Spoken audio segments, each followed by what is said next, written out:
If you have a really set-in stain, you may need to take it up a notch. Try this. Now in a bowl, I'm gonna combine 1 tablespoon of toothpaste.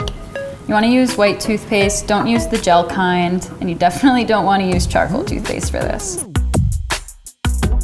And now I'm gonna add 1 tablespoon of baking soda, and then also about 1 tablespoon of warm water.